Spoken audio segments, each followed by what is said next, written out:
Ready, Counselor? I am ready, Your Honor. We always have to make sure the important people are ready. I know. Okay.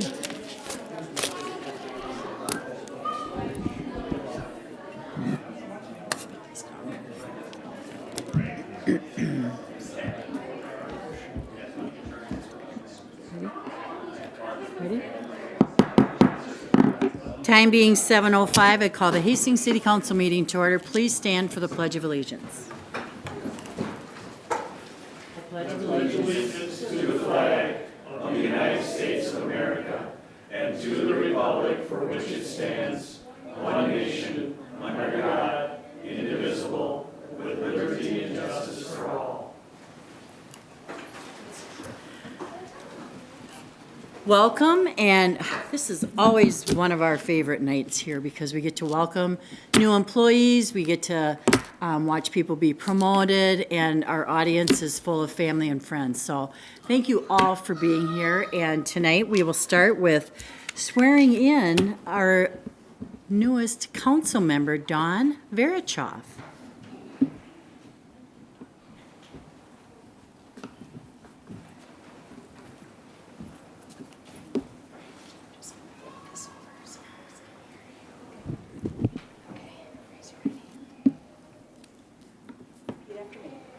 I state your name. I, DawnMarie Vihrachoff, Do solemnly affirm do solemnly affirm that I will support the Constitution of the United States of America, that I will support the Constitution of the United States of America, the Constitution of the State of Minnesota, the Constitution of the State of Minnesota, and the ordinances of the City of Hastings, and the ordinances of the City of Hastings, and that I will faithfully discharge the duties of Ward 1 Council Member and that I will faithfully discharge the duties of Ward 1 Council Member for the City of Hastings, for the City of Hastings, Counties of Dakota and Washington, Counties of Dakota and and Washington, the State of Minnesota, and the State of Minnesota, according to the best of my ability and understanding. according to the best of my ability and understanding.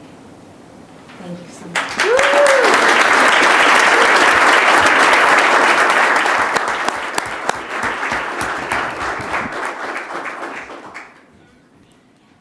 Welcome, Dawn.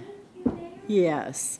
And I'm going to thank your husband, Dan, and daughter, Mari, at this point for allowing her to do this because we have to have family members behind us, right? So tonight is, as I said, a special night for our promotions and our new employees. So with that, Fire, I think, is going first with Assistant Paulson.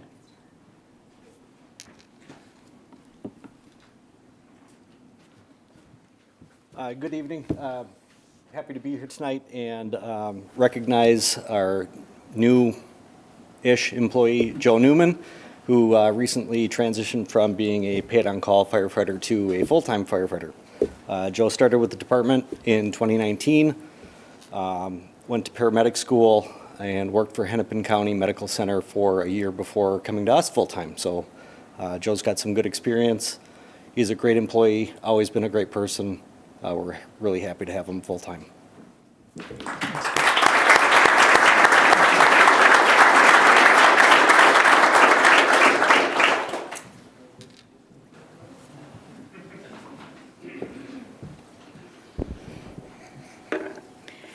Mayor and council members, this evening I am welcoming Jojo Zhang, who is serving as our communications intern this spring, working alongside communications coordinator Dawn Skelly. Unfortunately, Jojo couldn't join us this evening as she is in class. She has a capstone class, so she's in her senior year at McAllister College, and she is studying environmental studies, media and culture studies. And through honing her skills in marketing and communications, she's gained a lot of valuable experience in marketing and social media management. And she's focusing on social media management with us. She's already making meaningful contributions to the City of Hastings communications efforts, ensuring that our messages resonate effectively with our community. In her spare time, she loves to go climbing, refine her photography skills, which hopefully we can take advantage of, and taking care of her guinea pigs. So welcome, Jojo, in your class, and thank you for choosing Hastings.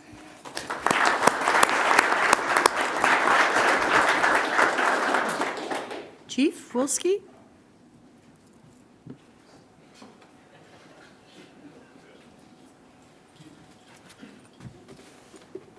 Mayor Fassbender, council members, and city leaders, tonight I do have the pleasure and honor of introducing to you Hastings' new police investigator, Zach Nockenmus, otherwise known as Moose. Now, we did not give him that name. That is from high school. Zach started with Hastings PD in January of 2020 and served in the patrol division on night shift. He also has been part of the South Metro SWAT team as an operator for the past 3 years. Zach will complement investigator Chad Schlichty, and we continue to look for quality hires to add a third investigator. Although Zach does not golf on a regular basis, we look forward to working with him daily as a new investigator and have the utmost confidence that he will do a fantastic job. Please assist me in congratulating Officer Nockenmus, and we wish him the best of luck in his new role. Yes.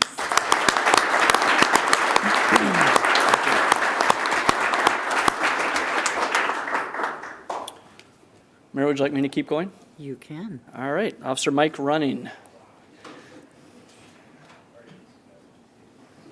You can stand there, thanks. Also tonight, I have the honor of introducing to you Hastings' new police officer, Michael Running, for the administration of the oath of office. Mike comes from a family of law enforcement. His father, Mike Running Sr., is a commander with South St. Paul PD. His sister, Erica Running, is an officer with Inver Grove Heights PD. And Mike grew up in South St. Paul and attended South St. Paul High School. Mike furthered his education at Inver Hills Community College, earning his associate's degree in criminal justice. Mike recently worked as a Cook County deputy where he served since 2017 until we recruited him down to Hastings. So for the oath of office, I'm going to give you a copy as well. Raise your right hand. Repeat after me. I, Michael Running, I, Michael Running, do solemnly affirm that I will support the Constitution of the United States of America, do solemnly affirm that I will support the Constitution of the United States of America, the Constitution of the State of Minnesota, and the ordinances of the City of Hastings, the Constitution of the State of Minnesota, and the ordinances of the City of Hastings, and that I will faithfully discharge the duties of a police officer for the City of Hastings, and I will faithfully discharge the duties of a police officer for the City of Hastings, counties of Dakota and Washington, counties of Dakota and Washington, and State of Minnesota, and the State of Minnesota, according to the best of my judgment and ability. according to the best of my judgment and ability. On my honor, I will never betray my badge, On my honor, I will never betray my badge, my integrity, my character, or the public trust. my integrity, my character, or the public trust. I will always have the courage to hold myself and others accountable for their actions. I will always have the courage to hold myself and others accountable for their actions. I will also uphold the Constitution, my community, and the agency I serve. I will always uphold the Constitution, my community, and the agency I serve. Excellent.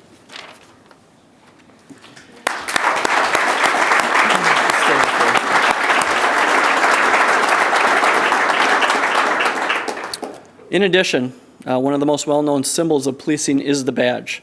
Although the badge's actual weight is minimal, the responsibilities that come with wearing the badge are enormous. Those who wear it carry responsibility to do what is right and just for the people and visitors of the City of Hastings. This symbol is one that every officer for the Hastings Police Department wears with pride. Tonight, the badge will be pinned on Officer Mike Running by his wife, Emily. So Emily, if you could come forward.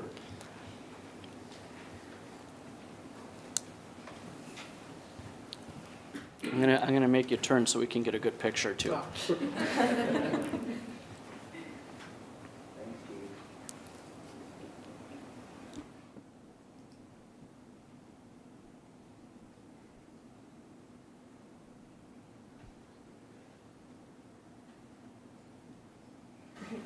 And on a personal note, from the first day we met Mike, we've done everything in our power to bring him down to Hastings. He's a great addition, and he's been doing a great job in the first month of employment. So please assist me in welcoming Officer Mike Running.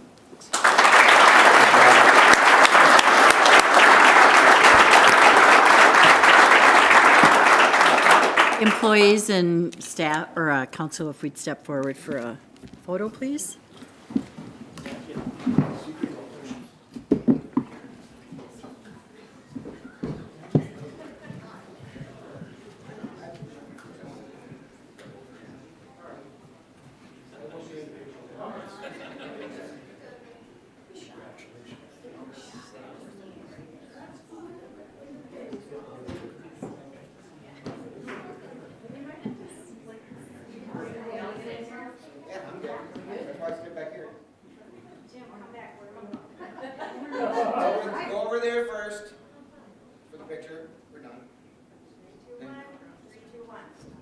out to me, please. Here. Good. You got one? Oh, you got it right?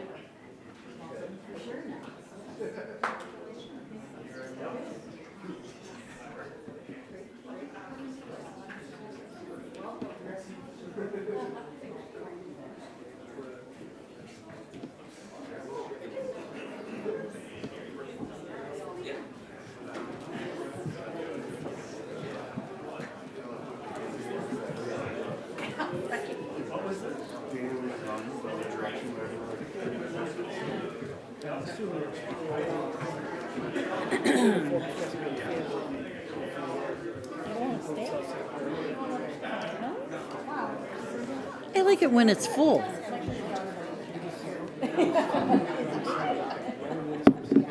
Put them in front of Liefeld. Why are you touching? Will you eat them? I Hey, she's my. guess they're partners. Stick together.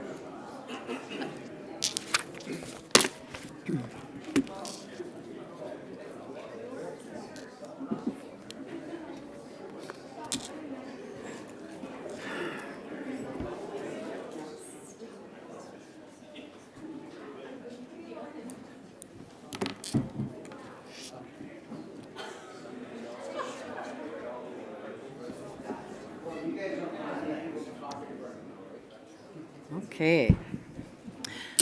Council, are there any corrections to the minutes from the March 4th meeting or workshop? No? Okay. Comments from the audience. At this time, I will allow anyone who wishes to speak to the council at this time to please step up to the podium, state your name and address and your comments. Just wait. I'm pulling double duty tonight. I'll stand over here. I'm Bruce Karnick. I am from 1908 Pine Street. I'm here on behalf of the Hastings Hawks. Just a quick presentation more for my memories as well as to give you guys some visual stuff. Veterans Park really is what I like to call Hastings' hidden gem because it does sit back out where not a lot of people go just by driving by. Normal uses of the park, every year we have about 100 different events out there from April to October. Not going to run down the full list of what that is there. You can see that I've got 5 years of data. 503 events in 5 years. Just at the baseball field. That doesn't include anything soccer field or anything else. It's the full-size baseball field. We are about 18% of those games. So out of all of that, we're only 18%, but we put all of our money back into the park. And that's why what we're really here to talk about. We spearhead a lot of the improvements there. We get HYAA to join us. We've got the Hastings high school baseball players that want to help. We've got a number of key people in town that are just baseball fans that want to help as well. The park opened in '83. We built the concession stand in '99, installed the scoreboard in 2000. The dugouts were rebuilt early in 2000s. We helped with the Twins Fund to get new infield turf in 2010. Built the press box in 16. Added the fence topper for safety so that yellow, you'll see that in a later picture. That was with the assistance of the city of Hastings in 19. 22, because of the new community investment fund, is when we did the scoreboard, and that was when the batting cages were approved. The batting cages went in 23. So we've done well over $250,000 worth of improvements to the park since the late 90s with minimal cost to the city. That's the press box you can see on the left that we built. The concession stand is what we're going to be talking about here in a little bit, and that's the end that we want to expand. So we want to knock that wall mostly down and head north out to the right field fence. Couple of issues that are big issues with the Veterans Park is we have no ADA compliant access to our stands. That's a problem. No controlled entrance. We can work with that, but if we had a controlled entrance, we could host state tournaments. We could even be a host site for some of the state, like the high school regional tournaments.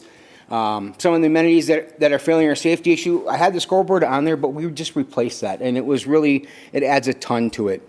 The backstop itself was repaired, but it is the original backstop, we believe, since '83. So it's really thick chain link, and when they repaired it, it made the sight lines significantly worse out there from the stands. The dugouts themselves need to be replaced, and the fencing in foul territory could use some TLC. I bring that up because this is the money that we want to put toward these things. Like, we want to fix those things. The ADA accessibility, you can see down here, that's where the stands are. There is no path other than the walking trail out there, so we need to do something about that. There's no real true ADA parking because out here, this is actually where people park, and it's dirt. So there's a drivable surface, but there's no parking spaces that are set up for ADA compliance. What we do currently is if we see someone with a wheelchair, drive on up. We literally get them as close as we can to that spot here, but weaving through the trees so they can get their wheelchair to that cement. Aging components, again, showing the dugouts, the backstop. The lights are a huge one, big safety issue. You can see the fence is all wobbly, and there's that yellow fence topper I was talking about. And then again, the scoreboard replaced in '22 thanks to the community investment funds. Lights, they were put in the mid-'80s. That's how old they are. They take about half an hour to turn on. Cost-wise, they're ridiculously expensive to run. LEDs technology now is 70-80% less expensive, but they cost $130,000 to install. Again, that's part of the money that we want to work toward getting that, raising funds. Dugouts, it's just too small for 15 guys on the team. It's structurally, we fixed the collapsing piece for now, but it's a question of how long will that last. Fences, again, was replaced, but you can see the type of things that we watch out for as an organization to bring to the Parks Department, who have been incredible to deal with. I need to point that out, that Chris Jenkins and all of his staff, I cannot ask for better partners out there. Missing components. We put the batting cages in. That was another thing we did with the community investment funds. We finished that in '23, half an hour actually after we got them open, we walked away. That's what it looked like, half an hour after we finished them. I was just like, what is going on here? We do eventually want to get some shade to cover fans, so we have cover over the stands. The seatings would give more available opportunities to host a state tournament, have that stadium feel rather than being a field in the middle of nowhere. We also want to put a deck in right field. That is hopefully going to be an ask at the end of the summer, once we've refilled the coffers a little bit for us, to be able to donate back to that.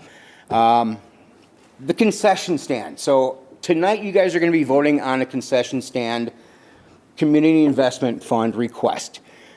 This spot here that's highlighted in yellow is the existing stand. As you can see, the extension is a little bit bigger than what we currently have. So there's a lot of space that we're going to be adding. We have 2 wire shelves like here right now for storage, with a third in the women's room. We are all gentlemen that are running the concession stand. We currently do not have a female board member, so if you want to join a board, come on down. But that poses a couple things. You get some kids in there. We figured, let's do it in the women's room because it's close. We can see it right there at the door and not have any risk of seeing anything that we don't want to see. But we still do get theft. So the idea would be to move all that into the new expansion area, give us a lot more storage. We would like to sell beer this summer. That will be another ask of you guys here coming up in the next month or so. So the expansion is definitely needed. What does this do for money, and why invest city money into this? Again, tournaments. We have the opportunity this year with Cannon Falls doing $1 million renovation on their field starting in June. They will not host the Classic Cannon Valley League tournament for regions. That's a 2-week tournament that brings all the teams from like Wanamingo and Rochester and all over the region, either to Red Wing and Cannon Falls, or this year, Red Wing and Hastings. We have to be able to sell beer to do that, and we need the space to be able to do that as well. What we'll do is we'll expand our window here up top, and then add another window to this side is the intention. We will have full-size restaurant triple sinks instead of these tiny little things that we can't get our popcorn machine cleaner, parts in. It makes a big mess to do it. So it adds functionality, it adds food safety, it adds just safety overall for us working as well as our fans. So it's an awesome opportunity for us to be able to turn around, make more money, and put that money right back into the field. The primary purpose of, besides being my notes, is for you to see just how much work we do as an organization. Here's the funny part about that. There's 5 of us. There are 5 board members, and we've accomplished all that. And we're going to keep accomplishing more, but we need that partnership with the City of Hastings to continue. So I hope tonight, when you guys have a chance to vote on the Community Investment Fund, that you approve it so we can get to work and have that built maybe before our season starts. Any questions?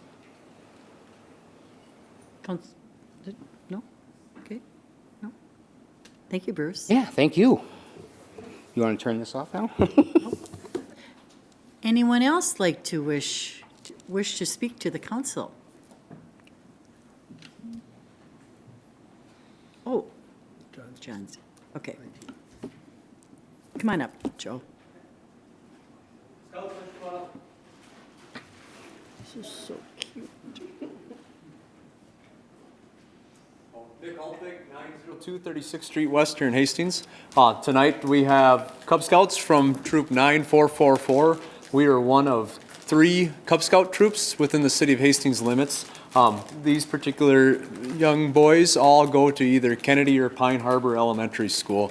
And there's also 2 active Boy Scout troops within the city limits as well. Tonight we're here to support the boys in fulfilling one of their adventures, is what they refer to in Cub Scouts.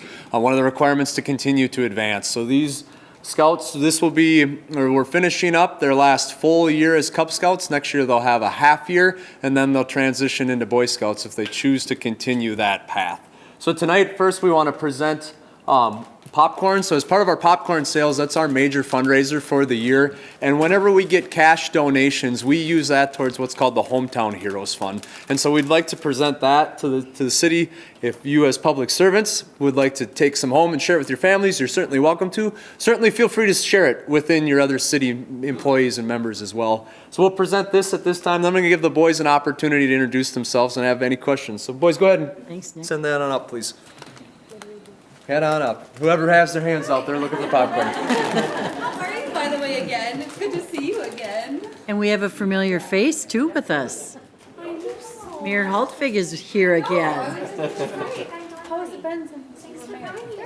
Good.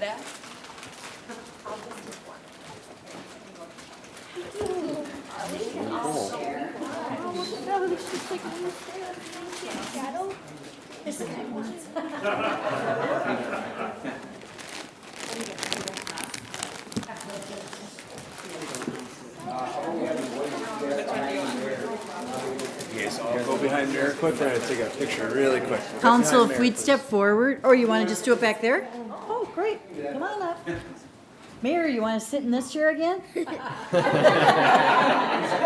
This is our mayor for the day. Nice. Harrison was one of our selections. So I'm going to do this in multiple pictures, so don't move.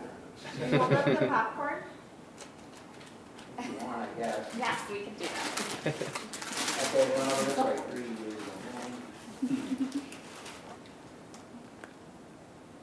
Technology is wonderful. Thank you, Bruce. Thank you. Good to see you again, buddy. So boys, if you would, one by one, can you introduce your name and either what you like about scouting or if you have a question for the council. So we'll just go one by one. Go ahead, Josiah. My name's Josiah, and I like the Scouts because my dad's there. Thank you. Go ahead, bud. My name is Caden Rover, and what's your favorite movie? What's our favorite movie? Yeah. I'd have to say Up because the kid is adorable in his little uniform. So reminds me of these guys. Good answer, Councilmember Leifeld. Anyone else wish to state their favorite movie? I really like any Marvel movie.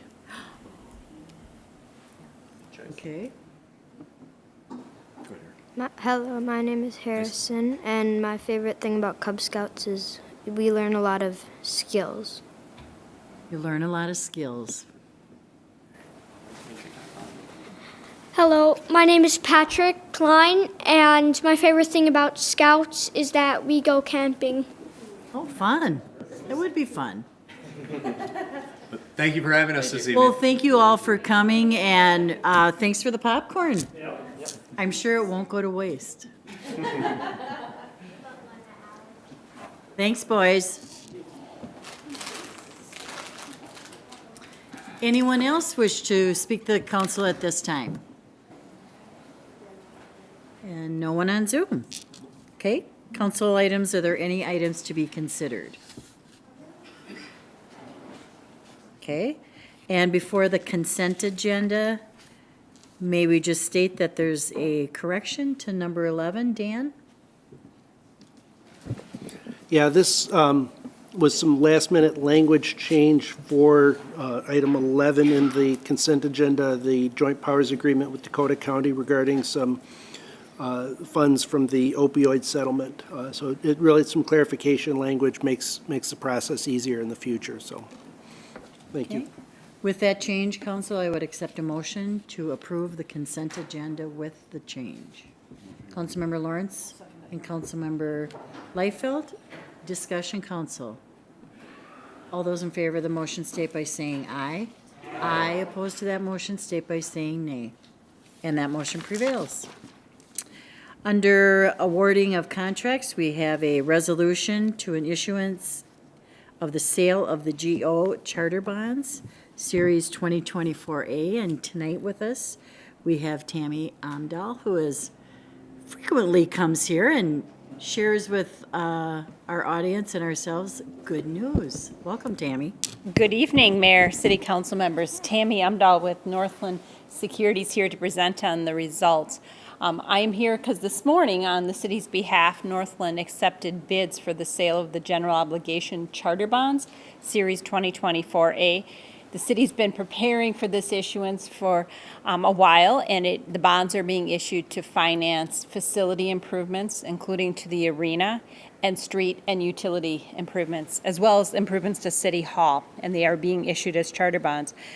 Great results, but before I get into that, I would note as part of this process, it was recommended that the city seek a rating on these bonds from Standard & Poor's, S&P Global, and that rating process was completed, and the rating was affirmed at the AA+. And you may have seen the rating report. If not, that is available to the council. And again, excellent in support of the excellent results. There were 12 bids received this morning. I did not have time today to check, but that may have been a record for Hastings. What lined up perfectly is there were 8 sales nationwide. 5 of those were in Texas. Hastings was the highest rating of that, the bonds sold today across the country. So there was strong interest, which is why there were 12 bids received. The final result on the rate, and we use what's called true interest cost, which takes into account the purchase price, the offering from the underwriter, was under 3% at 2.86%. In February, on the 20th, when my colleague Jessica Green was before you, at that time we were estimating 3.15% based upon market conditions. I would also note the bonds were bid with premium, meaning the purchaser is offering more than the face value in order to get higher coupons. That amount of that premium was used to reduce the principal amount of the bonds being issued. So you have a new resolution before you tonight because last week when your packet went out, the bids had not been received. So the principal amount of the bonds being issued is $9,330,000. So when there's a motion to approve, and the original amount for the offering was $10,295,000. So that's why the difference there. Again, great results for the city. That means lower debt service payments because of that lower than anticipated rate. With that, Mayor, Council, happy to answer any questions that you may have for me. Thank you, Tammy. Council, any questions? Councilmember Fox. Thank you, Your Honor. Thank you for being here, Tammy. We, in the past, I have two questions that, for people that understand bonds, these will be simple questions, but I am not one of those people. The last year, we had a rating of triple plus, right? It was the same rating last Okay. year, so that Okay, rating the was exact same. affirmed Thank you this for year. confirming. I Yes. just wanted to Great question. clarify that. What makes a bond have strong interest from buyers? Why is Hastings something to seek right now? It has to do with the amount of volume in the market too and what's being sold. So that's why I referenced there were only 8 sales across the country and 5 of those were in Texas. That AA plus rating, which is one notch below the highest rating, provides the purchasers of your bonds that there's less risk, meaning of your ability to repay those bonds in full without default. So that helps with as far as getting that lower interest rate that you saw today in the market. Excellent, thank you. And I think that this, like you keep mentioning, this is excellent news for Hastings, so thank you for bringing that to us today. Thank you. It's always good to see you, even if it's not excellent news, but I'm excited about this. Great. Thank you. Thank you, Councilmember Fox. Any other comments? Okay, then I would accept a motion to approve. Councilmember Pemble? And Councilmember House. Additional or new discussion, council? All those in favor of that motion state by saying aye. Aye. Opposed to that motion state by saying nay. Thank you, And Mayor, that prevails. Thank you for the good news. Under reports from city staff, we have under community development, a resolution for a site plan for a storage works at 2489 Spiral Boulevard, and we are going to have an introduction by John Hinsman, our community development director. Welcome, John. Thank you, Mayor, City Council members. So tonight I've got an action for you on a property that we've looked at a couple of different times over the past year, and that is property at the northwest corner of Spiral Boulevard and Glendale Road. So generally within the city here, Glendale Road runs north-south, goes up to County Road 54 10th Street, and then Spiral Boulevard comes down a hill. You can see some of the residential development of Glendale Heights here. In the past, the City Council has taken action on this to subdivide a portion of city property that's shown here to sell to the adjoining property owner, and then that adjoining property owner platted out 2 lots for development. One of the lots is before us tonight on a project called Storage Works. This is a mini storage facility, requires site plan approval and review by the City Council. So that's what we're looking at tonight. The overall development of the site looks something like this. This is north would be to the left, so Glendale Road is here, Spiral is here. These are a bunch of storage buildings, mini storage buildings mostly on that. The entity that is accomplishing this, Chad Smarava is one of the principals, has developed a couple of other storage facility places within the industrial park in the last couple of years, one on Spiral Boulevard, one on Lightbourne Court. So what we're seeing here is fairly similar to what's being proposed in this location. He's proposing for this to be constructed over about a 3-year period over a couple of different phases, essentially running from west, which is here, to the east in this direction. So with the site plan, we did have our planning commission review this. They did review this last Monday on March 11th. Spent some time and some questions on a few different items related to this. They did ultimately recommend approval of this on a 6-to-1 vote, did add a couple of conditions which were incorporated into the resolution pertaining to the driveway entrance and to have an elimination of outdoor storage. So this is the map that's shown within your packet itself, and I think this shows some of the changes that we were discussing at Planning Commission at the last meeting. When you get into the front gate from Spiral Boulevard, it's a pretty sharp turn here. And that was a concern from staff, and I think a concern from Planning Commission as well. So there has been some modifications to this. You can see this has a more rounded edge. This has a better opportunity for turning radius to get in here. So the storage facility itself would have a mechanism, lock mechanism, that you either type in on a manual keypad, or there's another mechanism in which you would be let in if you have a certain device within there. So there's some security through there. So there was concerns about how people would maneuver in and out the site. I think another concern the Planning Commission had was pertaining to the entrance of the site. If you go back to here, Spiral Boulevard comes down the hill, has some curve to it, and people would be presumably taking left-hand turns from Spiral Boulevard at this entrance here, which would still serve as the entrance to the storage facility. And there was concern whether this would cause issues in the future there.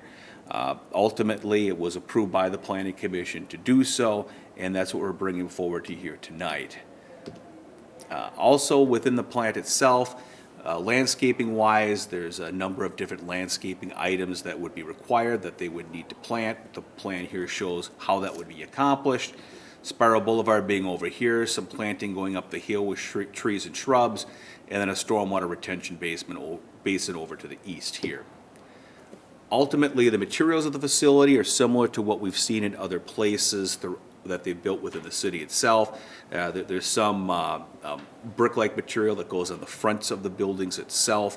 So this is at or a little bit above some of the architectural renderings we've had for other facilities that are within the park presently. And this is some images that the developer submitted on showing what that entrance would look like on Spiral Boulevard. This is a view going down Spiral Boulevard right now, down the hill. Red over here is where the arrow is to go into the site. This shows a car over here that would be queued in that could go into the site as well. Another view of what that would look like here as you go down the hill, entrance and gate. There's some room here for at least 3 vehicles to stack before you get in there. Existing facility plans, this is the one on Spiral Boulevard. You can see that within their facility itself, they do put a nice decorative fence, which they would be proposing here as well. And we are recommending approval of the of the site plan tonight. Do have Chad Smurava and Joe Hasselbeck, who are representatives of the facility, if you have any questions for them, and I could stand for any questions as well. Great. Thank you. Thank you, John. Council, any questions? Councilmember Pemble. John, when you look at the Spiral Boulevard drop from the top of the hill down to where it intersects there, that's a pretty substantial drop of about 50 feet, I think it is, in elevation there. But my question is, and we've seen this, that during the spring and the fall, that little area coming back from the intersection turns out to be very icy because the sunlight doesn't get into that spot right there at that intersection. And so it's kind of slippery and hazardous. And I guess my question is, could not the entrance be put along Glendale somehow to alleviate that chance of traffic coming and going and people trying to get into the storage facility? I'm just asking because I think it's a safety hazard to leave that entrance where it's at in different times of the year, that would be a problem. Okay. I'm not sure if the applicants would care to address that at this point. Thank you.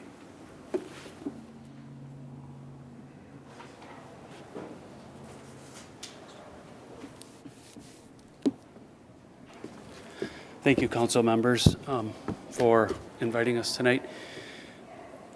Glendale Avenue is kind of an interesting animal as we began looking at that early in our planning process. The site is very unique because from the houses, I think, as you know, down to where the red line is, and that's heading east, the first red line, it's the most westerly. So I'm basically saying I have a little mouse. They taught me this last week. But this is as far as my technology skills go. So this is the hill.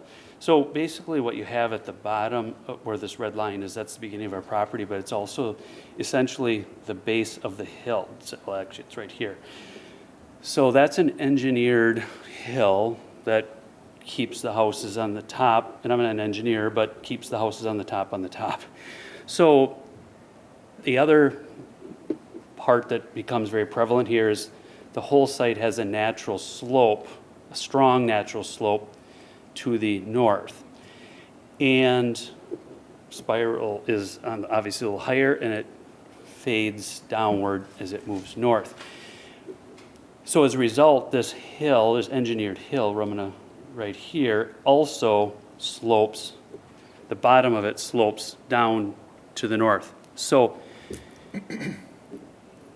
we really can't touch that because that's an engineering situation that we just wouldn't be able to work through, and it was strongly not recommended by the city's engineers or ours. So the site bottom line the water has to go north. We also have then the culverts, very large culverts that are here that we're working around that have, it doesn't show, but the ditch is actually I think you can see right there, the ditch is actually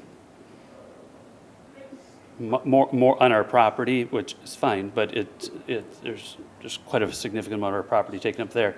And then you have the turning lane to head, I guess that would be westbound, that's beginning right about here, which is obviously a big challenge. And then the power poles, internet box, and I believe it's a transformer box are located right there. And so as a result of the slope of this whole site as well, and us not being able to disturb the hillside, it means that our pond that we're required to have has to be here. You can't, I guess as I learned, I wanted it up here, but you can't have it on the top. You have to have it at where the water's going to go. So after pulling all that into account, it just by default between the different engineers, in a strange way, brings us right back to here. So that's the long story that probably took a few months to kind of work through, because you kind of figure out a little bit more, and then you figure out a little more. So these different characteristics, basically finally got our arms around probably about 3 months ago. So that's, I guess, the very long-winded way to say why we haven't been able to.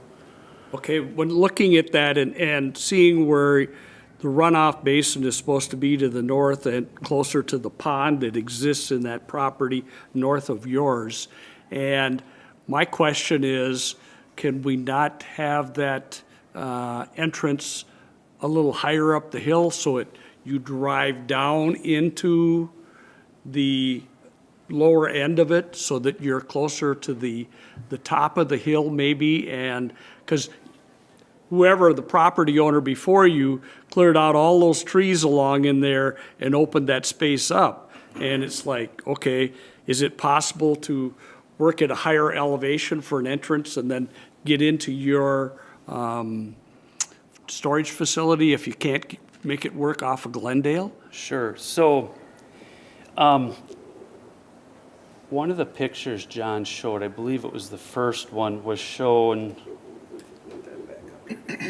about 1/10 of a mile to the... This one? Yes, Yep. or either one, both. Actually, it was the last one.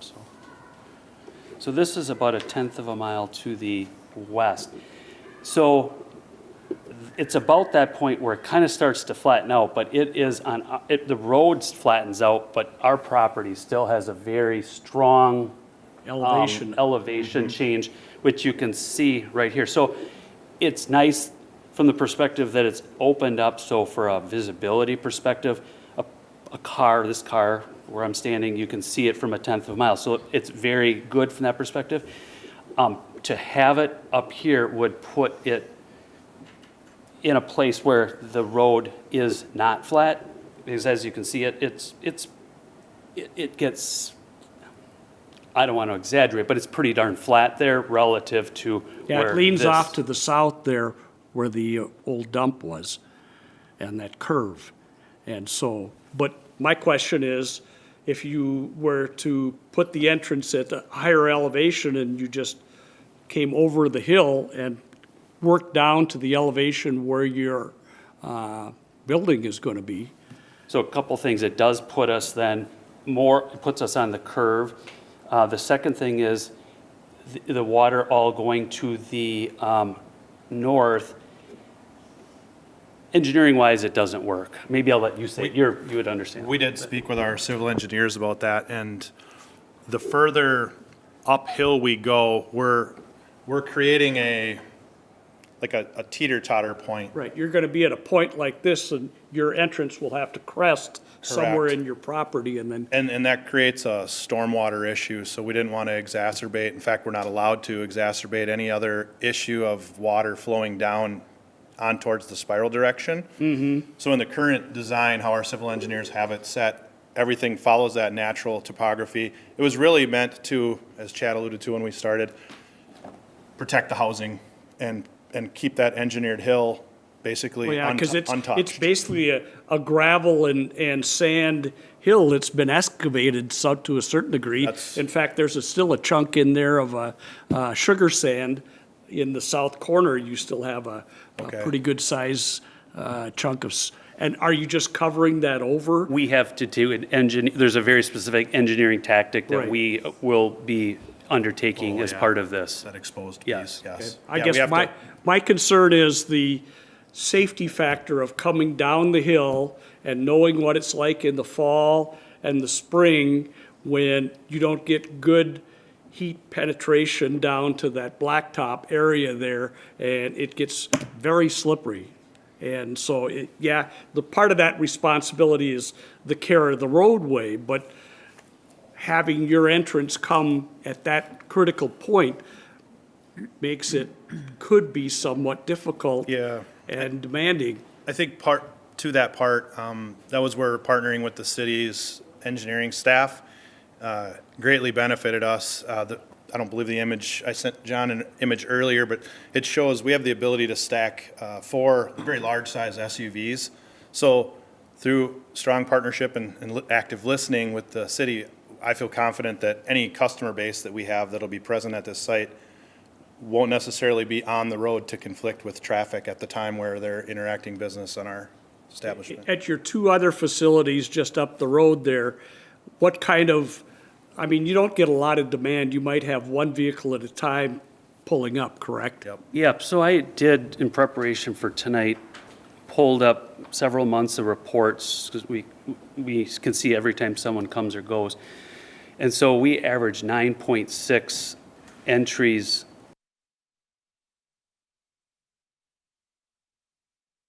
per window. So it's a very minimal amount of visits that we have. And from that perspective, too, we would anticipate that probably close to half would be coming from would be heading to the west. So coming down Glendale and coming up our way, just based on where we can see for heat spots where people do live. So I think maybe 4 or 5 cars a day is what we would probably anticipate. But I think what the sight lines though here are, amazing in terms of, if you just think about Vermilion Street, of all the things going on, and then all the signs and all the shrubs and all the, it works, but I guess this is, from our perspective, this is very nice, because from a security perspective, you can see them, but also you have a good visibility, so you can see what, if someone's coming or going, you're going to be able to see it from a very significant, 1/10 of a mile distance. As the council member mentioned, stacking is, at this site, will be twice the capacity at either of our other sites. 3 times. Three times sorry. more. Okay.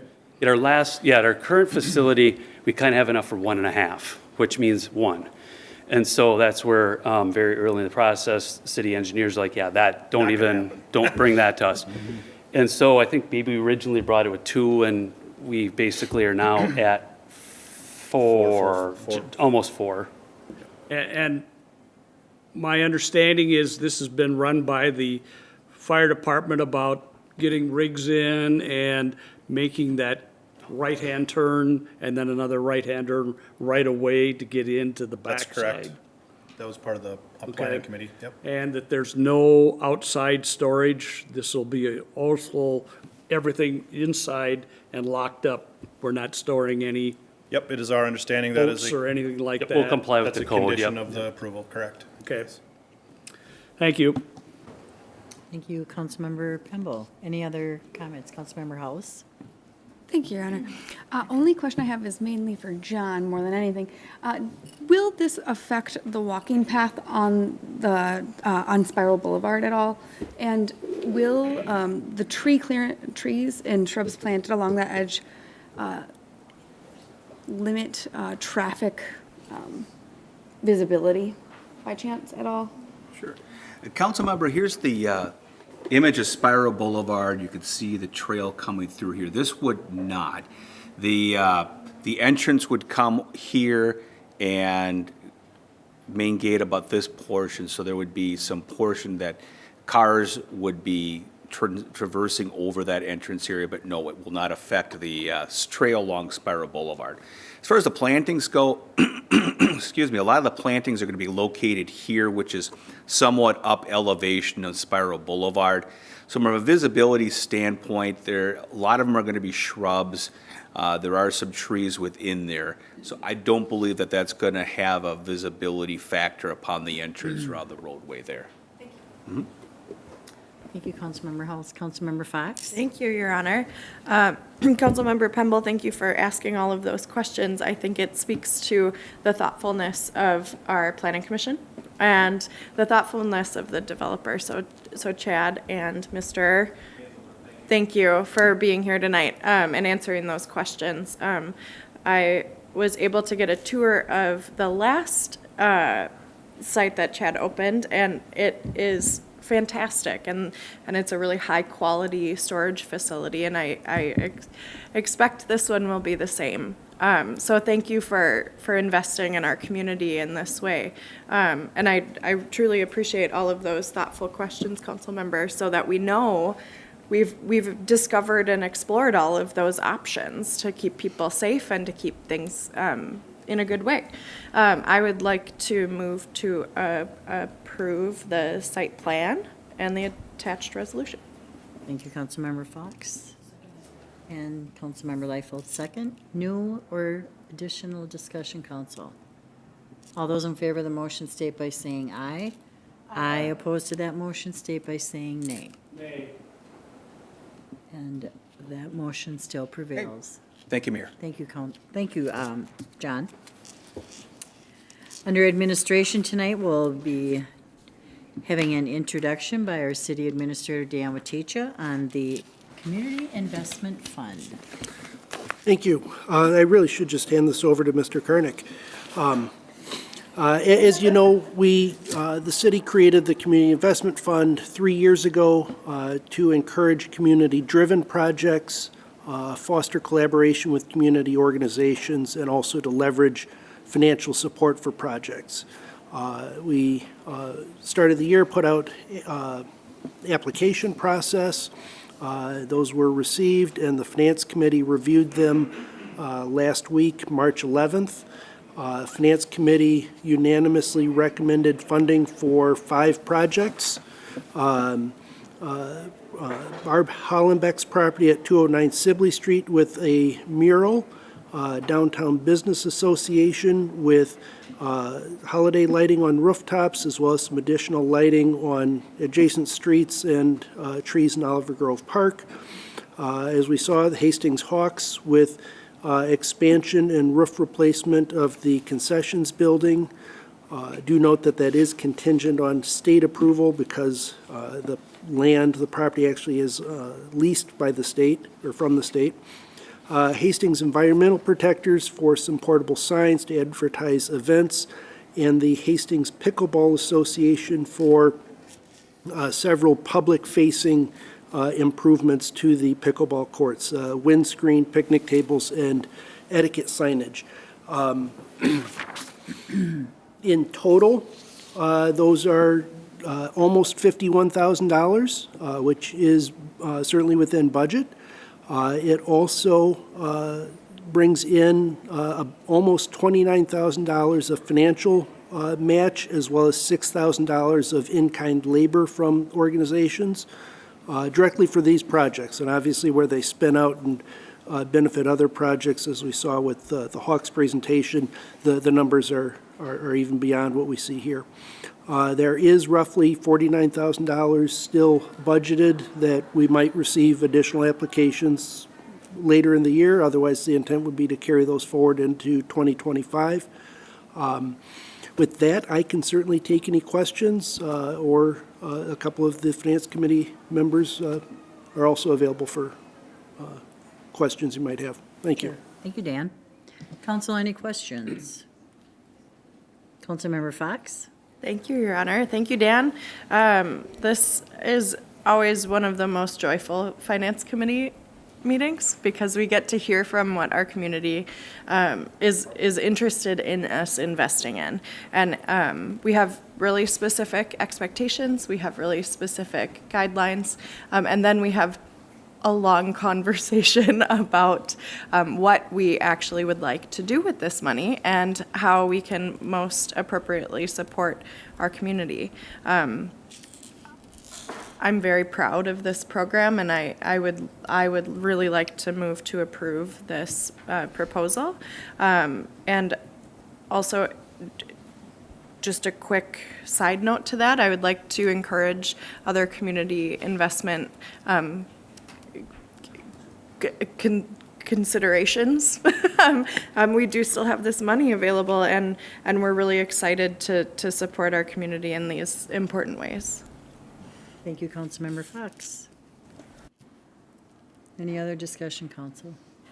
And I'll need a second. Councilmember Vihrachoff, yes. Yes, thank you, Mayor. I just wanted to second what Councilmember Fox mentioned. This was one of my very first meetings that I sat in as starting to transition over to council, and it was incredibly eye-opening, and I just completely agree. It was really wonderful to hear about all of these community projects, and I especially wanted to thank the Hastings Hawks for their exceptional presentation. And one of the things that really stuck with me from that meeting in particular was the fact that your organization put forward a percentage of sweat equity, and I thought that spoke volumes to your project and how important that your group saw that as well. And so I just want to thank the groups that applied, and I'm thankful to this group for helping me to navigate that for the first time. Would you like to make a second to that motion? I would love to make a second to that motion. Thank you. Okay, any additional discussion, Council? All those in favor of the motion state by saying aye. Aye. Opposed to that motion state by saying nay. And that motion prevails. Thank you. Thank you all for being here. Council, any announcements that you have? Okay, I have a few. Coffee with a Cop is tomorrow, Tuesday, March 19th, from 10 to noon at Froth and Cork. Join the police to ask questions, voice concerns, and get to know one another. The Friends of Pleasant Hill Library used book sale is March 21st through the 24th. Hastings Tastings is March 25th.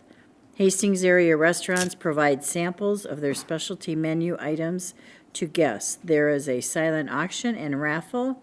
Hastings Tastings occurs during the Minnesota Food Share campaign. Therefore, all the proceeds raised at the event are appropriately matched by Minnesota Food Share, and the tickets are available at the Hastings Family Service. Meetings, Wednesday, March 20th. The Parks and Rec Commission meeting has been canceled. Thursday, March 21st, there is a Public Safety Advisory Commission meeting at 6:30. Monday, March 18th, which is today, which is maybe the 24th. Parks and Recreation Committee at 7 p.m. And Monday, April 1st, is a City Council meeting at 7 p.m. With that, I would accept a motion to adjourn. Councilmember Pemble and a second by Councilmember Leifeld. No discussion. All those in favor state by saying aye. Aye. Opposed to that motion state by saying nay. And we are adjourned.